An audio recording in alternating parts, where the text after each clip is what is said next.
Oh, wax on, wax off, thumbs up, comment well, subscribe. Go, Daniel-san.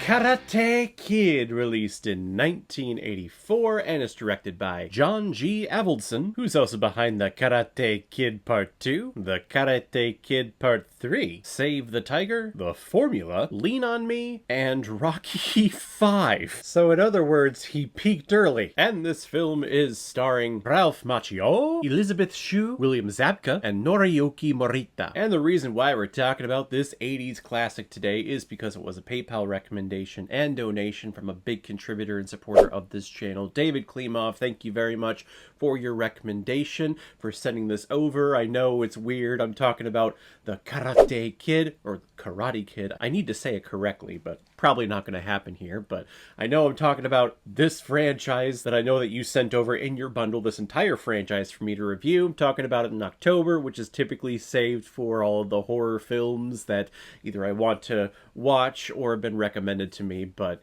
you know, it's a whole franchise. I'm running out of time for the year. I had to squeeze this in. So in October, spooky month, we're talking about karate.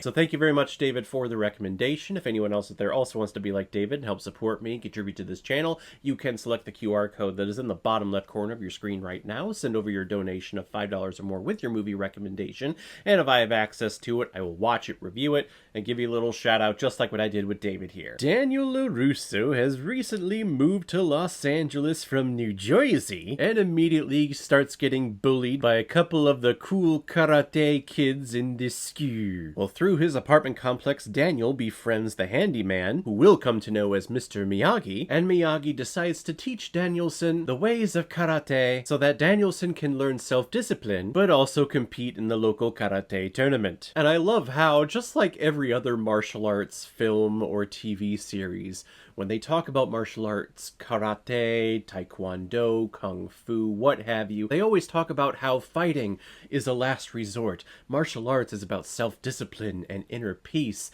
and finding that inner joy, that inner happiness inside you. Karate is life. Karate is everything. But yet in every single narrative story that involves martial arts, they always end up fighting, whether it's for good versus evil or in some type of tournament. Fighting is last resort unless you could win a nice big shiny trophy. No, the lessons here that Mr. Miyagi provides are wonderful lessons, true lessons when it comes to martial arts, but also lessons if you're just an average film goer and film viewer. These are lessons to take to heart and to help you find that inner peace and that inner discipline. The training that Mr. Miyagi provides to Daniel, and how Daniel doesn't realize that he is training. He just feels like he has indentured servitude. He's painting fences, he's sanding fences, he's waxing cars. But it's through these motions, these repetitive motions, and the learning to breathe in and breathe out, you are training your body to breathe properly, and you're building up strength. So when you do start competing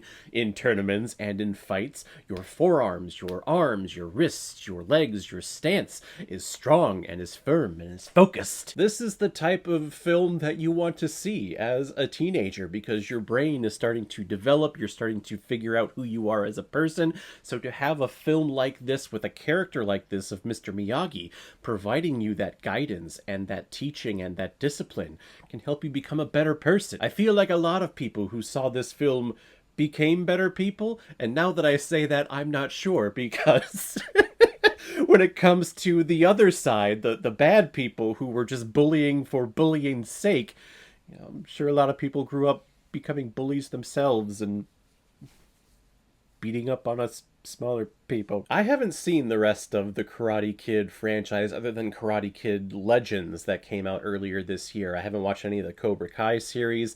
I only know this film. And knowing how extreme these bullies are, I mean, it can't get much worse, right? Right? For some reason, these teenagers want to straight up torture and murder this kid. Why? Because he started talking with the cute girl in school. Or he got a little lippy with them. So now when we get to the tournament, now you hear Johnny Lawrence's team, Cobra Kai, throwing out insults and chants like, yeah, put him in a body bag! Why? It's a fighting tournament! Chill out! Sweep the leg. Hurt him. No mercy! These Cobra Kai people need to chill out. And is that addressed in the Cobra Kai series? I haven't watched it for leading up for me watching all this film series, so I hear good things. And really my knowledge is that the only reason why that TV show or that YouTube show exists is because it was mentioned on How I Met Your Mother by Barney Stinson that the real Karate Kid was Johnny Lawrence, and how he always hated that this young kid who never studied karate only like a month ago beat him, and it's just so sad the Karate Kid is actually Johnny Lawrence, who had been training his entire life and showing off his karate skills through all of school in all of LA. Basically, as we get into all of my reviews of the Karate Kid films this week, just want to acknowledge that How I Met Your Mother is probably why I got a resurgence and why Cobra Kai exists and why we got the movie Karate Kid Legends earlier this year. How I Met Your Mother, Barney Stinson. I'm going to give the Karate Kid 4 out of 5 Blu-rays. I like it a lot. So guys, if you've seen the Karate Kid, what did you think about it? Or if you've never seen it before and you stumbled across because of this video, then comment below and let me know what you thought about it. And as always, if you like what you see here, if you like my take on movies, then hit the subscribe button and make sure you hit that bell so the next time I'm releasing my next movie review. So guys, I will see you next time on the channel, but in the meantime, be well, be good to each other, and go watch a movie. Take care, guys.